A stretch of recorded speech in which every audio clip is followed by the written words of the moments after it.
예, 여러분 안녕하세요. 오늘의 제목은 이겁니다. 세상에 나랑 안 맞는 선생은 있지만 나쁜 선생은 없다. 라는 주제에 대해서 한번 얘기를 해보겠어요. 오늘은 특별히 또 이렇게 썼습니다. 예.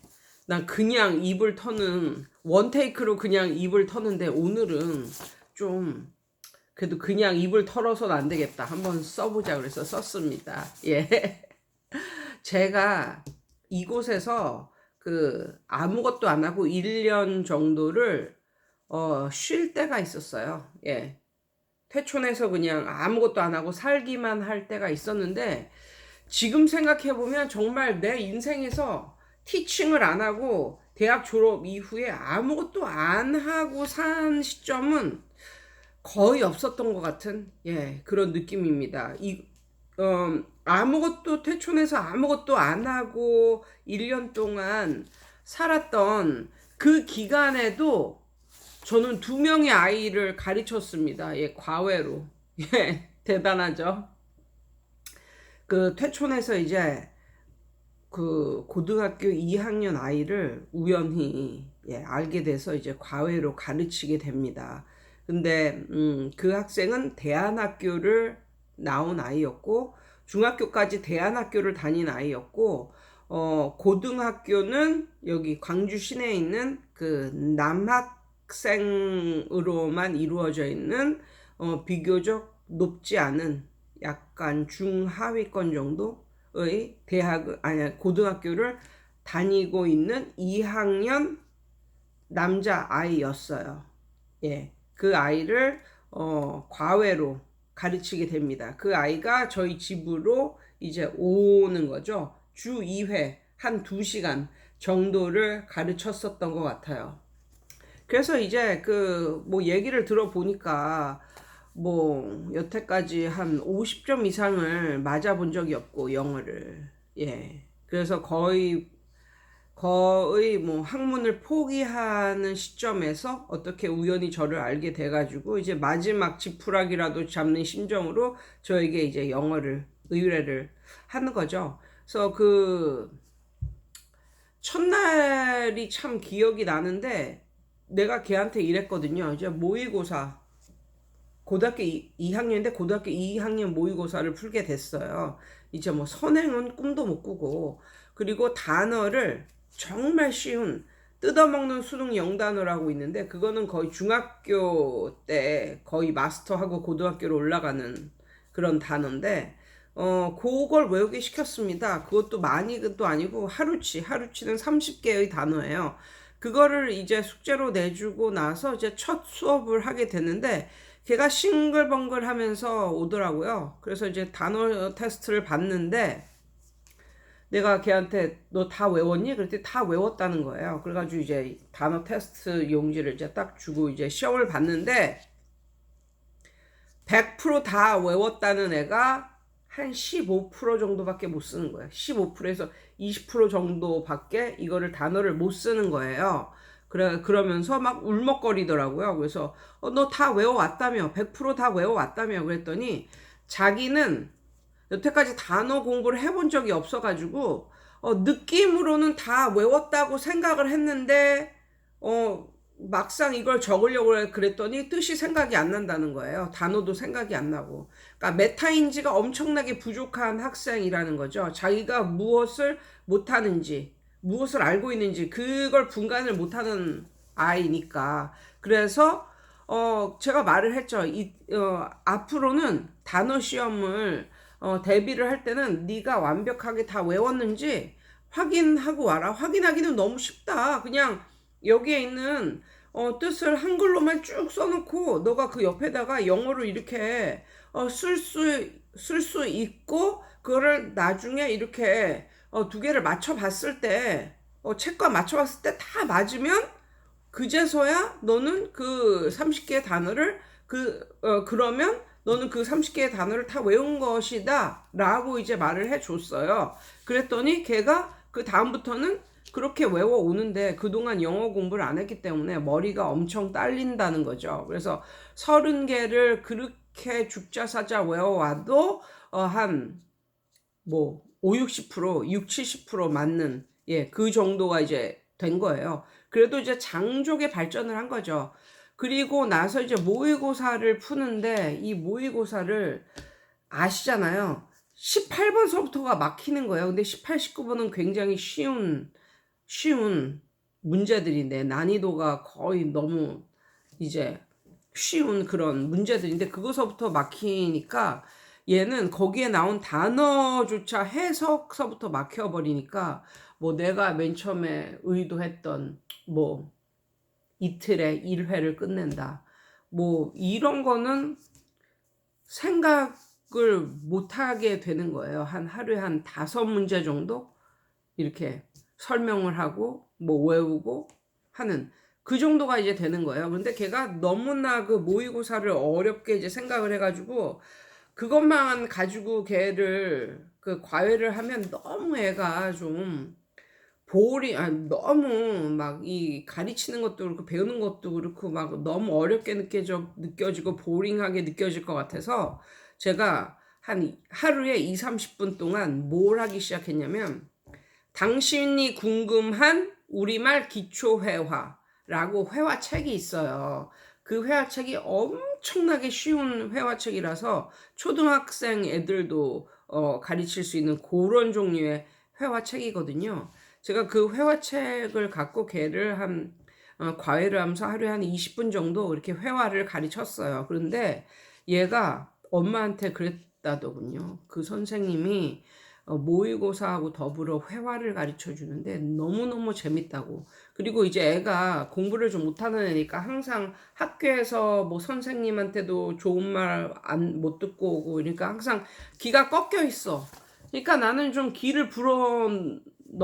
용기를 불어넣는 그런 말을 이제 지나가는 말로라도 하고 이제 이랬단 말이에요. 그랬더니 이제 그 엄마가 얘가 선생이 무슨 이상한 요술을 부리는 것도 아닌데 요술을 부리시는지 얘가 과외만 갔다 오면은 그렇게 기가 살아가지고 행복한 웃음을 짓고 이렇다고 그러면서 이 엄마가 그것마저도 너무너무 좋아하시는 거예요. 얘는 이제 그렇다 보니까 점점 회화에 이제 약간 뭐랄까 용기가 생기고 그러다가 나중에는 학교에서 나가는 그 스피킹 대회가 있어요. 그 전국 뭐 고등학교 무슨 스피치 대회 뭐 이런 거 뭐 그런 게 있는데 거기를 나가겠다고 손을 번쩍 든 거예요.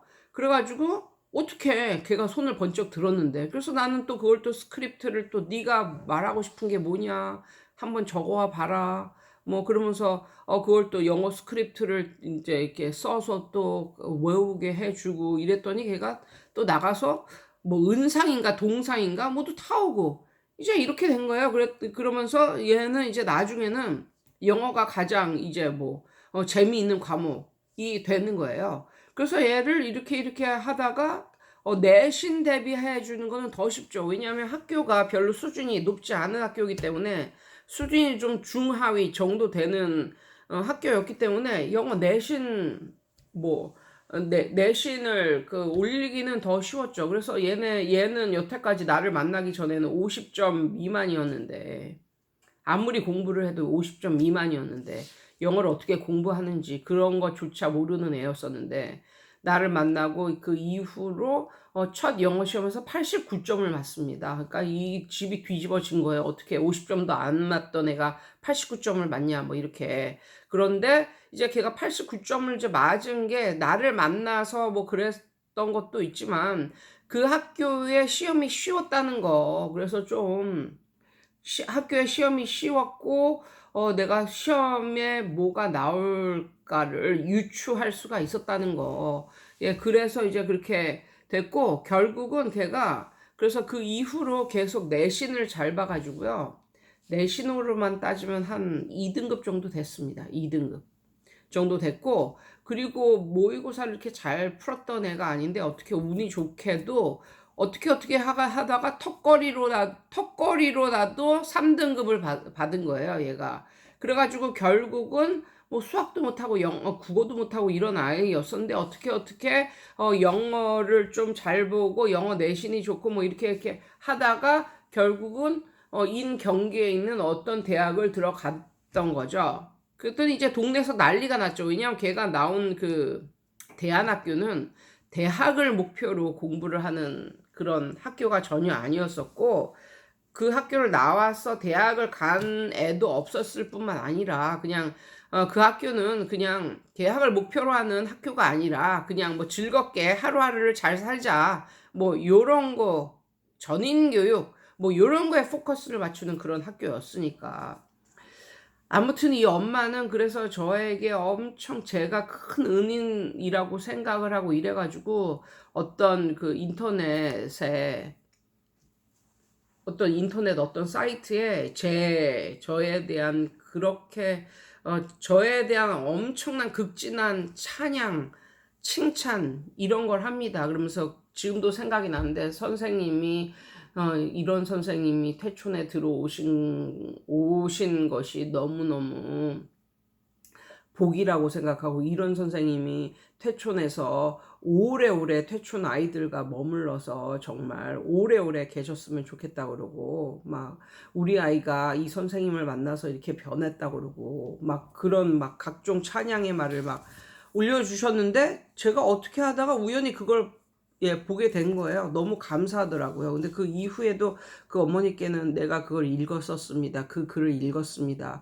뭐 이런 말은 하지 않았는데, 오늘은 이 학생하고 또 이 학생의 친구가 또 들어와가지고 또 걔도 이제 가르쳤었는데, 얘는 이제 이 학생보다 좀 더 공부를 이제 못하는 그런 케이스였었는데, 얘도 마찬가지로 이렇게 하면서 모의고사 자체를 풀게 하기는 너무 어렵고 해서 얘도 이제 영어 회화를 곁들여서 이제 가르쳐 줬고 이래서 결국은 이 두 학생을 할 1년 조금 넘게 가르쳤지만, 이 두 학생에 대한 기억이 나쁜 게 하나도 없고, 정말 좋은 기억만 있고, 이 학생들도 나를 생각했을 때, 그 고마운 선생님, 이렇게 생각을 하지, 뭐, 전혀 저에 대한 나쁜 기억, 그런 건 전혀 없을 것 같거든요. 근데 오늘은 제가 좀 생뚱맞은 그런 생각을 많이 하잖아요. 어떤 생각을 했냐면, 이 애들을 내가 학원에서 만났다면 어떻게 했을까, 어떻게 됐을까, 라는 그런 생각이 문득 들더군요. 예. 이 애들을 학원에서 만났으면 어땠을까요? 이 아이들을 학원에서 만났다면. 예. 단어를 너무너무 못 외워와. 예. 단어 시험을 너무너무 못 봐. 너무너무 못 외워. 모의고사는 진짜 다른 애들은 하루에 한 20문제씩 쫙쫙 진도를 나가야 되는데, 얘네는 모의고사 18번서부터 막히는 애들이야. 아무리 기를 쓰고 해도 하루에 5문제 이상은 못해. 뭐 가끔씩 회화나 가르쳐 줄 때나 좋다고 낄낄거리지, 뭐 다른 거는 이해력도 많이 부족하고 해서 어떻게 할 수가 없어. 그런데 나는 학생이 이 애들만 있는 것이 아니라, 학원은 학생을 1대1로 가르치는 곳이 아니니까 학생이 얘네만 있는 것이 아니라 다른 애들도 많아. 그런데 다른 애들하고 같이 얘네를 같이 이제 이끌고 가려면 수업에 있어서 적당한 긴장감이 막 돌아. 왜냐면 오늘 진도를 나가야 되니까. 그리고 얘네들을 이끌어 가야 되니까. 수능을 볼 수 있게, 아니면 내신을 다 할 수 있게, 그렇게 잘 받을 수 있게 이렇게 나가야 되니까, 이 많은 애들을 끌고 이렇게 나가려면 하루하루가 전쟁이야. 그래서 뭐 수업 시간에 뭐 잡담이나 이런 거는 생각도 못해. 수업 시간에 선생이 뭐 공부 이외의 말을 한다거나 뭐 잡담을 한다거나 그러면 그건 생각도 못할 뿐만 아니라, 선생이 막 뭐라 그래, 지금 수업 시간에 무슨 소리를 하는 거냐고 막 이래. 예. 막 긴장감이 팡팡 돌아. 오로지 진도에만 맞춰. 단어를 외워오지 않으면 막 무슨 정신 상태가 어떻게 된 거 아니냐고 막 싫은 소리를 막 해. 응? 이랬을 때, 이런 아이들 속에 얘네가 있었다고 생각을 하면, 얘네는 아마 한 달도 버티지 못하고 뛰쳐나갔을 거예요. 그리고 그들이 나에 대한 그 기억은 정말 안 좋았겠죠. 예. 그렇죠. 그래서 요즘에 제가 말씀드리고 싶은 것은 환경이 변하면 선생도 변할 수밖에 없다라는 말씀을 드리고 싶고, 학원에 와서 이 선생이 과외를 해주듯이 과외 선생이기를, 내 자식에게 과외 선생님이 되어주기를 바란다면 안 된다는 거죠. 저는 똑같은 사람이에요. 그런데 1대1 과외를 할 때는 그런 인자한 그런 선생이 될 수가 있어요. 1대1 과외를 할 때는. 그렇지만 학원 선생이 됐을 때는 똑같은 선생인데도 불구하고 똑같은 태도로 아이들을 가르칠 수는 없다는 거예요. 상황이 많이 달라진 거잖아요. 상황이 변한 거잖아요. 그런데 엄마들은 이것을 이해를 못 하시는 엄마들이 많습니다. 그러니까 학원을 보내면서도 인자하고 자기 아이만을 생각하고 자기 아이의 뭐 내면 세계 뭐 이런 것까지 다 생각을 해서 그렇게 해주는 인자한 선생을 바란다는 거죠. 저는 이게 잘못됐다는 것을 말씀을 드리고 싶어요. 그래서 어머니들께서 잘 생각을 하셔야 되는 게, 얘를 과외 선생을 붙여서 할 것인지 학원을 보내서 해야 될 것인지 이것을 잘 생각하셔야 됩니다. 그러니까 학원에서 나오는 컴플레인들 중에 대부분은 이런 거예요. 선생이 우리 아이를 무시한다. 아니면 선생이 우리 아이한테 뭐라고 그랬다. 이제 엄마들이 이제 나오는, 학원에서 나올 법한 이제 컴플레인이 그런 거란 말이에요. 선생이 우리 애를 무시한다. 아니면 선생이 우리 애한테만 뭐라고 그런다. 떠든다고 뭐라고 한다. 뭐 이런 종류의 것이 학원에서 나올 수 있는 그런 컴플레인인데, 역으로 한번 생각을 해봅시다. 이게 1대1로 가르치는 거하고 여러 애들하고 같이 가르치는데, 선생님이 얘를 무시한다고 만약에 그런 느낌을 받는다면, 그런 건 이런 거겠죠. 얘가 무슨 말을 선생님한테 했어, 어필을 했어, 어떤 말을 선생한테 했어. 근데 선생이 그거를 안 듣고 막았다는 거죠. 왜 막았을까요? 다른 애들이랑 같이 수업하는 거잖아요. 그리고 오늘 해야 할 진도라는 게 있고, 또 그러니까 만약에 선생님이 얘 말을 다 들어주고 이랬다면 이건 역차별이 되는 거죠. 다른 애들은 그 시간에, 그럼 다른 애들의 시간을 완전히 허비하고 있는 거니까 이거 역차별이 되는 거예요. 그러니까 학원 선생인데 자기 자식한테만 잘한다고 좋아할 게 아니라, 이거는 그렇게 된다면, 만약에 그렇게 된다면 그것은 더 큰, 다른 아이들에 대한 더 큰 차별이 될 수 있다고 생각을 합니다. 그래서 어머니들이 잘 생각을 하셔야 돼요. 내 자식이 나는 도대체 어떤 류의 선생을 원하나, 어떤 류의 선생을 원하는가를 잘 생각을 하시고. 그런데 어머니들은 그렇게 생각을 안 하고, 학원은 싸잖아요. 훨씬 싸잖아요. 과외를 하려면 학원에 들어가는 비용에 못해도 서너 배는 주고 해야 되는 거니까. 그러니까 학원은 싸니까 학원에 애를 보내면서 대접은 1대1 과외하듯이 그런 것을 기대를 하는 것은 약간 무리가 있다라는 생각이 들고요. 또 요런 것 때문에 어머니들은 또 어떤 학원을 찾냐면 갓 오픈한 학원이 뭐가 좋습니까? 애들이 없습니다.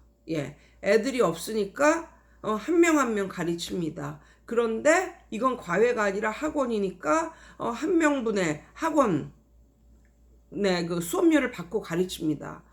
이런 거 어머니들이 너무너무 좋아하죠. 그렇지만 그게 한두 달 그렇게 될 수는 있을지언정 영원히 뭐 1년 이상 그렇게는 될 수 없을 뿐만 아니라, 만약에 갓 오픈한 학원인데 이것이 1대1 과외처럼 해주는 게 한 1년 정도 지속돼. 그러면 어머니들께는 좋을지 모르겠지만 이 학원은 망한 학원이기 때문에 1년 이상 더 이상은 버틸 힘이 없으니까 또 학원은 문을 닫습니다.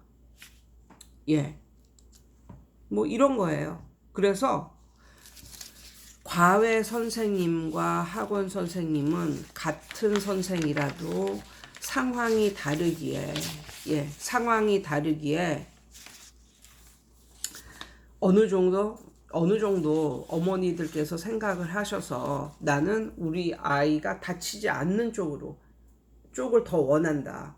그러니까는 교육 막 진도 나가고 뭐 이거보다는 이거보다는 우리 아이의 보호를 더 원한다라고 싶을 때는 과외를 하셔야 됩니다. 예, 학원에 보내셔서는 안 됩니다.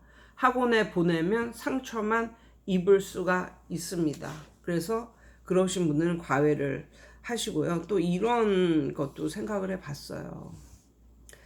1대1 과외로 맡긴 선생한테는 그 아이에 관해서 아주 긴밀한 그런 연락을 해야 되기 때문에 그 과외 선생님하고 수시로 연락을 하고 그래도 뭐 괜찮아요. 어쨌든 과외비가 들어간 거니까. 그런데 학원을 보내놓고 한 달에 한 번 이상, 한 번에 30분 이상 선생하고 통화를 한다.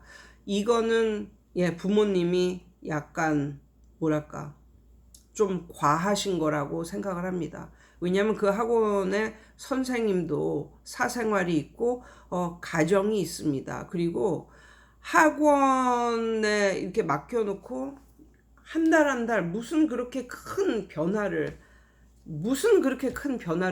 바라십니까? 아이들의 공부는 한두 달 안에 막 요술을 부리듯이 그렇게 성장할 수 있는 게 아니에요. 예. 만약에 요술을 부리듯이 그렇게 성장을 하면 그게 더 이상한 거예요. 뭔가 속임수나 이런 게 있는 거지 그게 어떻게 가능한가요?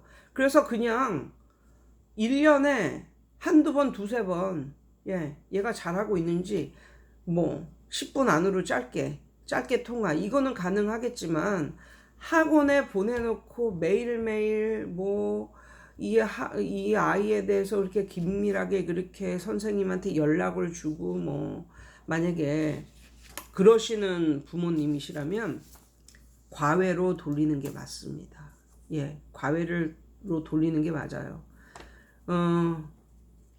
동네 학원 보내놓고 한 달에 한 번 결제하러 오시면서 그것도 그 학원에 커피 믹스용 커피도 아니고 테이크아웃해서 카페에 가서 테이크아웃해서 가져온 5,000, 6,000원짜리 되는 그런 커피를 대접을 받으시고 1시간 이상 아이에 대해 얘기를 하다가 가시는 부모님이 계셨어요.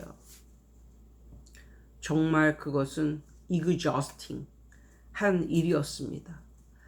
그들이 입시를 앞둔 아이들도 아니고 입시를 앞둔 고3 애들도 아니고 초등학교 6학년, 중학교 1학년 요 정도의 아이들이었는데 무슨 그 애들에 대한 그런 긴밀한 그렇게 심도 있는 교육에 대한 그런 말을 할 게 뭐가 있나요? 그런데 예전에 그런 부모님들이 저한테 그러더라고요. 선생님은 대치동 선생님이지만 너무 퇴촌화 되셨어요. 라고 이제 말을 하셨거든요. 제가 그래서 그것을 한번 묵상해 봤습니다. 내가 퇴촌화 됐구나. 대치동 선생이지만 퇴촌화 됐구나. 그럼 만약에 내가 대치동 선생 그대로의 그거를 그대로 여기로 가져왔다면 나는 과연 여기서 한 달이라도 학원업을 할 수 있었을까? 라는 생각을 해보게 되었습니다. 대치동 학원 초등학교 6학년 30만원, 35만원 받았습니다. 퇴촌해서 초등학교 6학년 17만원 받습니다. 정확히 반이네요, 반. 여기서 만약에 그 대치동 그거를 그대로 가져왔다면 여기서도 한 35만원 받아야 되겠죠. 그런데 그 돈을 내고 교습을 받는 사람이 몇 명은 되겠죠, 몇 명은. 그렇지만 그 몇 명 되는 것으로 저는 학원을 꾸려갈 수는 없지 않을까요? 예. 지역화 된다. 예. 저는 모든 선생님들은 지역화 될 수밖에 없다고 생각해요. 예. 대치동에서 초등학교 한 4학년 뭐 요 정도만 돼도 하루에 단어를 미니멈 30개씩 외우게 시킵니다. 그럼 그것을 애들이 다 해와요. 그래서 딱 수업 시작하면 종이 딱 나와주면 거기다 미친 듯이 쓰는 거야. 그리고 거기서 좀 똘똘한 애는 하루에 100단어씩도 외웁니다. 만약에 그걸 갖다가 여기서 그것을 고수를 했다면 과연 제가 하는 학원을 다닐 수 있는 애가 과연 한 명이라도 제대로 나올 수가 있었을까요? 여기서 저는 하루에 5단어를 봅니다. 혹은 좀 똘똘하다 싶으면 10단어를 봅니다. 예. 그렇게 봅니다. 그리고 잘하면 박수를 쳐줍니다. 오늘 너무 잘했다. 이렇게. 그런데 한 번은 그러더라고요. 10단어 외우는 애가 10단어 너무너무 힘들어서 못 외우겠다고. 5단어만 외우자고 하루에. 그래서 예, 제가 계복을 했습니다. 그래, 그렇게 하자. 하루에 5단어만 외우자. 라고 말을 했습니다. 예, 그 엄마들은 저에게 태촌화 됐다고 하지만 모든 선생님들은 그 지역에 스며들어가서 학원업을 할 때는 다 그 지역화가 되게 되어 있습니다. 예. 아무튼 예, 오늘은 뭐 오늘 제가 하고 싶은 말은 딱 이거예요. 딱 이거예요. 뭐냐면 내 자식을 봤을 때 뭔가 좀 이렇게 내 자식을 놓고 봤을 때 뭔가 좀 얘는 막 파이팅이 막 넘치고 진도를 막 나가고 이거보다는 남들로부터 좀 보호해주고 싶고 자존감을 계속 유지해주고 싶고 만약에 이런 학생이라면 학원을 보내시지 말고 과외, 1대1 과외를 하셔라 라고 말씀을 드리고 싶고요. 그렇지 않고 나는 얘를 나는 얘한테 그렇게 많은 그런 교육비를 쏟을 여력도 못 되고 그렇지만 어느 정도 좀 학습을 꾸준하게 시키고 싶고 예, 이럴 때는 교습소나 학원을 보내시되 예, 그렇게 그 선생님들에게 너무 많은 것을 요구하시지 않았으면 좋겠습니다. 예. 솔직히 그래요. 저도 애들을 어떤 학원이나 뭐 이런 데를 보내지만 예, 모든 선생님들 치고 그렇게 막 악하거나 이런 선생님들은 거의 없어요. 그럼 저는 너무 감사하죠. 그 돈 내고 그렇게 학원 보내고 이제 이렇게 하는데 그 돈에 비해서 선생님들이 너무 긴 시간 동안 잘 가르쳐 주신다. 라는 느낌만 계속적으로 받습니다. 저는 어느 학원을 보내도 피아노 학원을 보내도 그렇고 미술 학원을 보내도 그렇고 예, 맞아요. 그 돈을 받고 걔한테 교습을 시키지 않고 아무것도 안 가르치고 그냥 걔만 데리고 있어도 감사한 금액이에요. 그 정도의 금액이라면. 그런데 선생님들은 그 정도의 금액을 내면 데리고 있어 줄 뿐만 아니라 교습을 시키면서 데리고 있어 준다는 거죠. 그게 얼마나 감사한 일입니까? 예, 그런데 거기다가 대고 교습소, 학원 이렇게 보내시면서 마치 1대1 과외하듯이 예, 그러한 태도를 보이신다면 그것은 약간 좀 예, 잘못된 태도가 아닐까라고 생각이 들고요. 이 아이를 과외를 시킬지 아니면은 학원을 보낼지 학원이나 교습소를 보낼지 어머니들이 충분히 좀 생각을 하셔서 올바른 예, 결정을 내리시면 좋겠다라는 의견이었습니다. 예, 여러분 오늘도 좋은 하루 되세요.